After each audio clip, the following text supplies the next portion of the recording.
Well, welcome to the walk of the way in the desert, and this is day one. Today, we begin with the truth that changes everything, and that is the cross was not the end. For many, the cross represents closure, an ending, a sacrifice, a moment where something was finished, and yes, something was finished.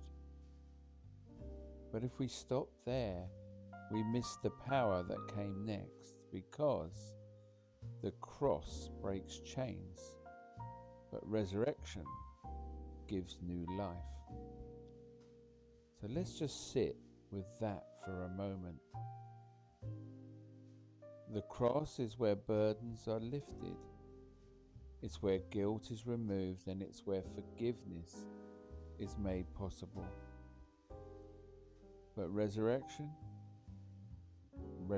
is where identity is reborn.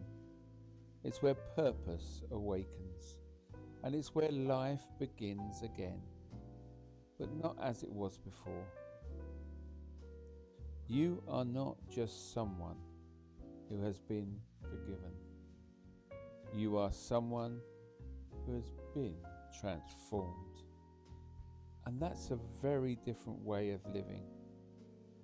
You see, it's easy to live as though we are still defined by what we've been saved from, our past, our mistakes, or our struggles. But resurrection calls us forward into something new. It says that you are no longer who you were. You are not bound by what you used to define you, and you are living from a new source of life. The cross says it is finished, but resurrection says it has begun. And that beginning often doesn't look like what we expect. Because here's the something that many people talk about. The desert often follows breakthrough. After moments of powerful change, clarity, or spiritual awakening, there can come a season that feels quiet, dry, even confusing. And you might expect celebration. Instead, you find yourself in stillness. You might expect ease, and instead you encounter challenge. And you wonder, did I miss something? Did I go wrong somewhere? But what if the desert is not a step backward? What if it's a step forward after resurrection? The desert is not where life ends. It's where new life is formed. It's where what was given to you in a moment is developed into something that can sustain you for a lifetime. And in the desert, identity is clarified, dependence is deepened, and strength is built quietly. The noise fades, so truth can become real. And if you're in a season right now where things feel dry or uncertain or stripped back, it doesn't mean that something is wrong.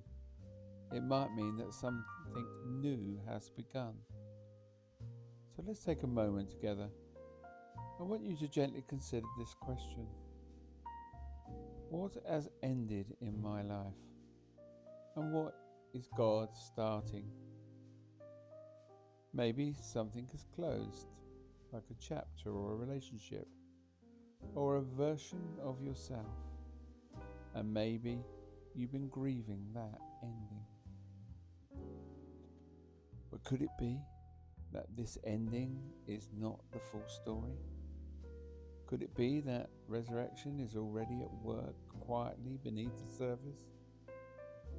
You don't have to have all the answers today, and you don't have to understand the full picture. Just begin by being open to this. that what feels like an ending might actually be a beginning. As you move through today, carry this with you. You are not just someone who has been set free from something. You are someone who is being led into something new. And even if that path leads through the desert, you are not alone in it. There is purpose in it, there is formation in it, and there is life growing in places that you cannot yet see. This is day 1 of the walk of the way in the desert. Tomorrow we'll step into day 2, led into the desert. So until then, walk gently, stay open, and trust the beginning.